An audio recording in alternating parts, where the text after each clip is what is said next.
Il y a souvent quelque chose que nous, les chrétiens, nous négligeons dans l'œuvre de la croix. Et surtout précisément dans ces versets.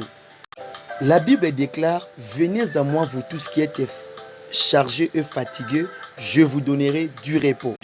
Alors que les chrétiens, quand ils écoutent ce verset, alors que d'autres pensent qu'on est en train d'appeler, c'est là qui manque le travail, c'est là qui manque les enfants, c'est là qui n'ont pas d'argent. Alors que ce verset n'a rien à voir avec ta pauvreté. Alors que ce verset n'a aussi rien à voir avec ta stérilité. Le verset en question nous parle sur le royaume des cieux. Ce verset appelle toute personne qui n'ont pas encore accepté Jésus-Christ dans leur vie. Celles qui se sentent abandonnées dans le monde. Celles qui se sentent dénigrées dans le monde. Celles qui se sentent délaissées dans le monde. Même les rétrogradés. Cela veut dire celles qui ont retourné en arrière. C'est-à-dire, il n'est pas encore trop tard pour eux. Parce que Christ est là pour eux. Le verset nous parle de l'âme de l'homme, pas de l'aspect physique. Arrêtez de dire ceci au peuple de Dieu que la Bible dit: venez à moi, vous tous qui êtes chargés, fatigués, il vous donnera du travail, il vous donnera le mariage. Le verset n'a rien à voir avec le mariage, n'a rien à voir avec ton travail.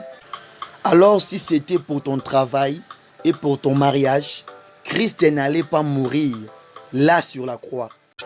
Il a mouru à la croix parce qu'on était condamné, parce qu'on vivrait dans les réclamations, parce que les ténèbres dominaient dans nos vies.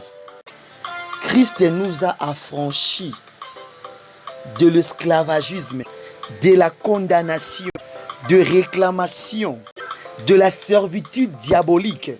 Et il nous a donné l'accès de la vie éternelle. Alors que, écoutez ceci, il y a des païens, il y a des gens de non-croyants qui ne connaissent pas Christ, mais ils prospèrent. Ils font de grandes activités sur ces terres. Ils construisent de grandes maisons. Et il y a même ceux-là qui sont même des millionnaires, qui ont aussi des titres plus élevés, mais ils ne connaissent pas Christ. Mais ils ne prient pas tel que tu pries. Cela te poussera, quand tu es en train de lever le nom de Jésus-Christ, de regarder la vie que Christ t'a donnée. Il n'y a aucune place dans ce monde que tu auras la vie que Christ t'a donnée. Même les hommes qui sont plus élevés ne peuvent pas acheter cette vie. Alors que cette vie est donnée gratuitement à celui qui accepte Jésus-Christ, à celui qui veut suivre ses pas, à celui qui veut marcher comme lui, à celui qui veut être son imitateur. Que Dieu vous bénisse.